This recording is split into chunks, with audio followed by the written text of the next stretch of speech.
কমলা নিবাস ধারাবাহিক নিয়ে সম্প্রতি তোলপাড় হয়েছিল সমাজ মাধ্যম। একটি দৃশ্যে দেখানো হয় দুধে আরশোলা চুবিয়ে তারপরে সেটা গিলে নিচ্ছেন অভিনেতা, যা দেখে দর্শক রীতিমতো অস্বস্তি বোধ করেছেন। প্রশ্ন উঠেছে, এই দৃশ্যের অবতারণা কি বিতর্ক তৈরি করার জন্যই? নেতিবাচক প্রচারে বিশ্বাসী? এখন দেখবে যেই কোনো খারাপ কিছু হলে সেটা ট্রোলিং হয় বেশি। তো দর্শকদের কাছে এটা খুব ইন্টারেস্টিং হয়তো একটা ব্যাপার ছিল, যে কারণে ট্রোলিং করা হয়েছে। দর্শক বলে না, প্রচুর কন্টেন্ট ক্রিয়েটাররাও এটা করেছে এটা নিয়ে। সো এটা বলবো, আমি তো সেভাবে ভাবিনি সিনটা করার সময়। আমি শুধু ওই মানুষটার চরিত্রটা ভেবেছি যে সে সাইকো হলে এরকম হতে পারে, সেই অনুযায়ী আমি করেছি। আমি আরশোলাটা মুখে দিচ্ছি দিচ্ছি ওটা নিয়ে আমি ভাবিনি। ভাবলে করতে পারতাম না, কারণ নর্মাল আমি নিজের লাইফে আরশোলা ঘেন্না করি। সো সেটা পসিবল নয়। তো যাই হোক, সেটা যে করার চেষ্টা করেছি তো এটাই অনেক। আমি এটাই অডিয়েন্সকেও এটাই বলার যে আরশোলা খেয়ে নিয়েছে এরকম হয় না, এইসব যা যা বলার ওগুলো ছেড়ে একটু সিনটাকে যদি অ্যাজ অ্যান অ্যাক্টরের পারফরমেন্স হিসেবে দেখা যায় তাহলে একটু বেটার হয়। বিকজ অনেকটা এফার্ট লেগেছিল ধ্রুবদার ওই সিনটা করতে, তো সেটা যদি একটু অ্যাপ্রিসিয়েট করা হয় ভালো হয়। যাই হোক, ট্রোল করার জন্য হলেও 4:30টার সময় টিভিটা তো খুলেছে অনেকে এটা দেখার জন্য, তাহলেই হবে। মানসিক চাপ কতটা? যখন এরকম ব্যাক টু ব্যাক সিন থাকে সেদিনকে খুবই চাপের হয়।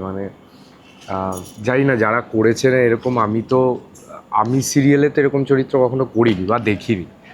সো একটা নেগেটিভ চরিত্র করা একরকম, আর এরকম একটা চরিত্র করা আলাদা, কারণ এটা অনেক সুইচ অন সুইচ অফ থাকে, তো সেটা মেনটেন করা এবং এই এক্সপ্রেশনগুলোতে ভীষণ মেন্টালি একটা প্রেশার পড়ে, এটা সত্যি। ধারাবাহিকের প্লট সিন চলছিল বলতে, ঝিনুকের এক্সাম সামনে, তো এক্সামে বাড়ি থেকে প্রিপারেশান নিয়ে এবার এক্সামে ওকে কলেজে ছাড়তে গেছি।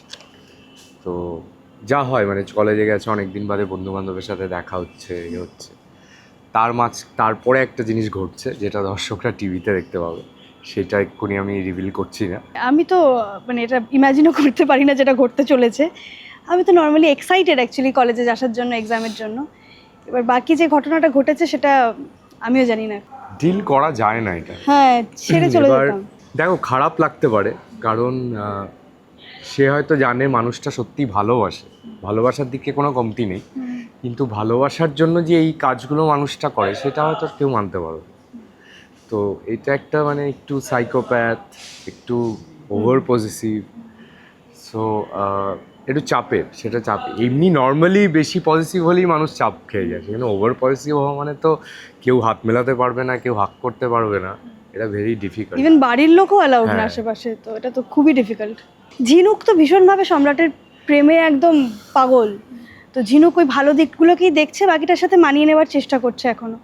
হ্যাঁ, বাকি দিকগুলো তো ঝিনুক দেখেনি। ওটা হ্যাঁ, সম্রাট করেছে, একাই করেছে, যেগুলো ঝিনুক জানেই না। যেটুকু ওসিডি একটু বকাবকি খাচ্ছে ওগুলোও ঝিনুক মানিয়ে নিচ্ছে, ঠিক আছে ও পছন্দ করে না, ওগুলো আমি মেনটেন করব, বাকি তো ভালোবাসে, ওর সাথে থাকতে চায়। অভিজ্ঞ অভিনেতাদের পরামর্শ। খুব ভালো লাগে, আমরা একসাথে একদম বন্ধুদের মতো মিশে কাজ করি, এভরিওয়ান। আর তারাও খুব ডাউন টু আর্থ এবং তারাও খুব হেল্পফুল। ইভেন আমি তো অলওয়েজ বলি যে ভুল হলে কিছু আমাকে বলে দিও, তো সেটা নিয়ে অনেক ইয়ার্কিও মারে সৈনিক। যাই হোক, কিন্তু আমরা খুব মিলেমিশে বেশ আনন্দ করে কাজটা করছি।